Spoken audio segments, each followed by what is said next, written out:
All right, let's talk a second about the types of music that Schubert composed. We're on to the second page of your packet now.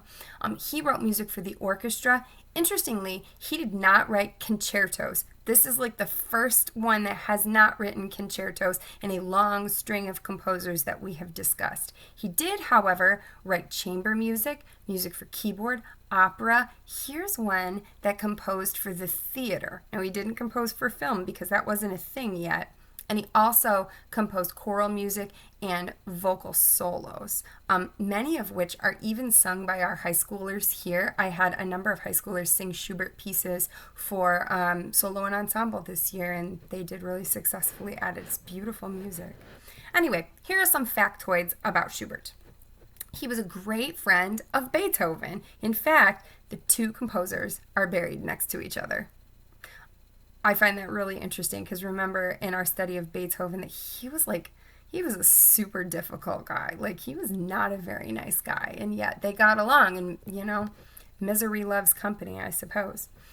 He was somewhat like Charles Ives in that his greatness as a composer was not recognized until after his death, and many of his works were never performed during his lifetime. I feel like that's kind of a recurring theme, that most of these people, maybe with the exception of Mozart, really weren't famous during their lifetime, and it was their music got rediscovered after many years, sometimes after like a century, when it really couldn't benefit them much, certainly not financially. Although he wrote operas, they are not considered to be very good and are rarely performed, and he also wrote no oratorios.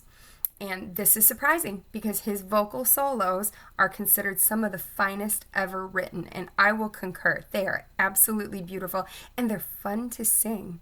In 1978, scholars found musical sketches made by Schubert for his final symphony. The symphony was completed by another composer, so Schubert actually composed two unfinished symphonies, which were later finished by other composers. And then if we're looking at that historical timeline, which you see at the bottom of your page, when he was born in 1797, that was the same year that Haydn composed the Emperor's String Quartet, which is the national anthem of Austria, if you remember. In 1800, the U.S. federal offices were moved from Philadelphia, Pennsylvania, to Washington, D.C., because remember, Washington wasn't always the capital. In 1803, there was the Louisiana Purchase, which is when the U.S. bought a large tract of land from France, reaching from the Gulf of Mexico to the northwest. In 1807, Robert Fulton's paddle steamer, the Clermont, navigates on the Hudson River in New York State. In 1810, Simón Bolívar emerges as a major figure in South American politics. In 1816, Indiana becomes a state. In 1818, the Savannah becomes the first steamship to cross the Atlantic Ocean, and it takes 26 days. In 1821, the population of the United States is 9.6 million. Maybe that seems like a lot to you. It's not. Newsflash, it's not a lot. It's not even close to what it is now. And then in 1828, Franz Schubert died, and that is when the construction of the Baltimore and Ohio, or the B&O Railroad, has begun. I don't know if you know the B&O Railroad from Monopoly, if you've ever played that. Okay, so I'm going to tell you just a quick story right now, and you're probably not going to care about it, but right now I'm just talking to the camera on my computer, so you're going to get to hear this story. So when I was in college at Calvin, my major was music education, so like teaching choir and stuff like that. But my second major was actually voice performance. Like, I'm a professional singer, believe it or not. And in my senior recital, I had to sing a whole hour-long recital just by myself. It all had to be memorized. I had a staff accompanist that played for me. I had a whole audience, wore like a fancy ball gown. It was a big thing, and I was really nervous for it. And my teacher had given me some really difficult pieces to learn, and that was fine. Like, I wanted the challenge. I wanted it to be really, really good.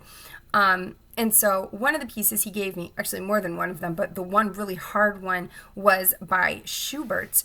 And it had 6 verses to it, so the music for every verse was the same, but the words were different. And the thing that made it challenging is that the whole thing was in German, because remember, Schubert is from Austria, and the language in Austria that they speak is German. And so I worked so hard, you guys. I worked so hard to learn all of that music and all of those words. And the other detail is my voice teacher at the time, he was an awesome guy, but he had spent like 20 years being a professional tenor in an opera company in Germany. So he was a fluent German speaker. He understood what all those words meant. That's important to the story. So I get up there. I have sung the whole first half of my concert. It's intermission time. I'm feeling pretty good about it. I get a drink of water, go back out onto the stage. And now it's time for this song of Schubert's that has 6 verses to it. And I get about halfway through the 3rd verse, and I just can't remember any of the words anymore. Just none of the words. And the problem is I don't speak German at all. So when I had memorized these words, I had just memorized how they sound. Like I had made recordings of it on cassette tapes, because this was back in the day. And I had like put my cassette tape in my car and just like played it over and over.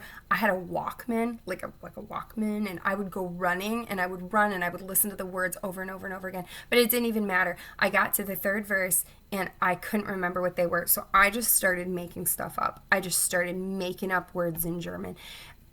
And everybody was just looking at me with this like super pleasant look on their face, and I was like starting to kind of sweat, and I was trying to keep like a pleasant expression on my face, and I was holding it together pretty well until I glanced at my teacher, and I could see he had this like bad expression on his face, and like the red was starting to like creep up his neck, and I thought, oh my gosh, he's going to kill me. I probably accidentally said some sort of like German swear word, and I wouldn't have known it because I was making stuff up. So anyway, I will never forget that in my whole life, obviously. And when I talked to him afterwards, he just kind of laughed about it, because what are you going to do after the fact? And luckily, you know what? This is way before like social media or YouTube or anything. Like nobody has phones to be like, the smartphones weren't a thing, so nobody could record my terrible singing, although at this point in my life I might like to go back and hear